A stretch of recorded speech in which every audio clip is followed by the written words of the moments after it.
And today, the truth that we have to share with you is difficult and quite tragic. Our intent in sharing information about the incident this time is not to place blame or to necessarily explain what occurred. There are outstanding questions that we do not know the answers to. There's still an investigation to be done that, as explained earlier, we do not conduct in order to ensure that it is fair and impartial. We will only share information that we believe to be factually accurate as we know it at this time. Shortly after midnight, a Bonneville County Sheriff's deputy attempted to make a traffic stop on a vehicle traveling on 1st Street in Idaho Falls.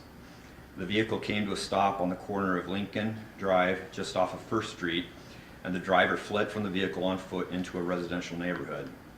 The deputy who initiated the stop broadcasted the direction the suspect had fled and a description of the suspect clothing, which included a black shirt. A number of Idaho Falls police officers and Bonneville County Sheriff's deputies entered the neighborhood to search for the suspect male. While searching the area, a resident on Holbrook told police officers that they had seen the suspect run through their yard and that they believed the suspect had a gun. The officer who spoke with the resident broadcasted the information to the other law enforcement personnel in the area searching for the suspect. Also, while searching the area, an Idaho Falls police officer spoke with a different resident on the corner of Lincoln Drive and Syringa Drive.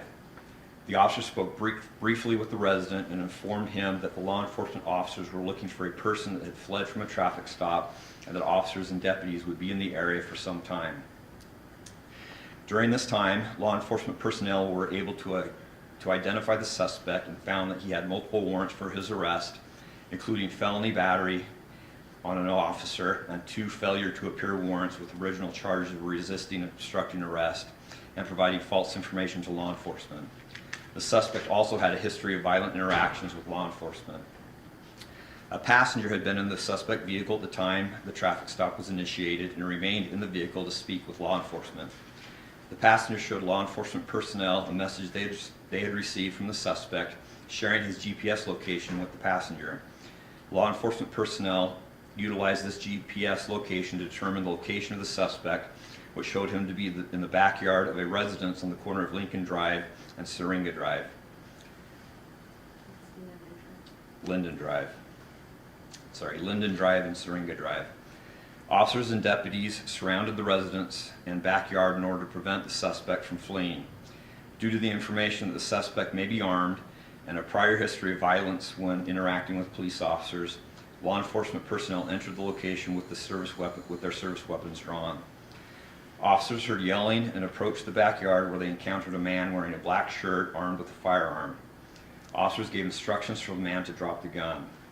We do not currently have the answers as to what exactly occurred during these moments. We do know that during this interaction, an Idaho Falls police officer discharged a service weapon, firing 1 shot which struck the man. Officers attempted life-saving measures, but they were unsuccessful.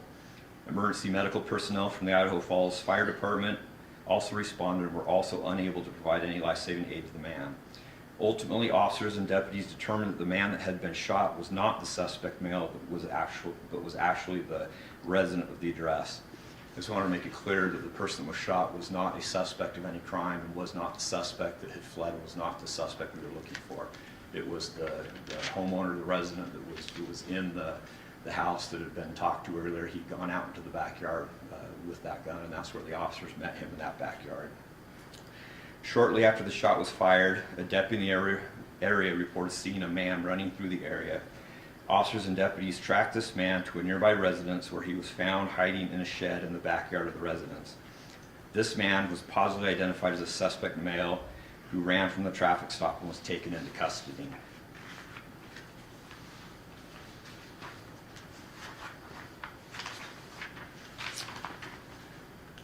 The traffic stop was initiated at approximately 12:03 a.m. The entire incident, including the search, various interactions described above, the shooting, and the arrest occurred within approximately 20 minutes. The Idaho Falls police officer who discharged his service weapon has been placed on administrative leave, which is our standard procedure per our policy. He was wearing an department-issued body camera, which was activated during the time period that the shooting occurred.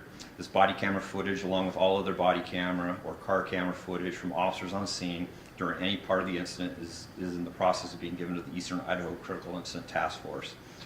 At this time, IPD will not be releasing the names of the individual involved. This is both to allow the Eastern Idaho Critical Task Force time to conduct necessary interviews with those involved, as well as to allow the family of the deceased time to make family notifications and begin the process that they need to occur.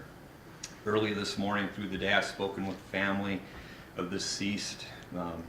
They have asked that I convey their wishes to not be contacted by media at this time. They and I ask that their desire for privacy be respected. There are not words to express how heavy our hearts are today. The situation is devastatingly tragic for all involved. It's tragic for the deceased and his family and everyone who was involved. It's tragic for the officer that was in that situation and did what he thought he needed to do, and the officer's family. It's just tragic for everyone that was involved in this. We do want to express our thanks to the Idaho Falls Fire Department and Law Enforcement Chaplaincy of Idaho for responding to the incident and offering their support.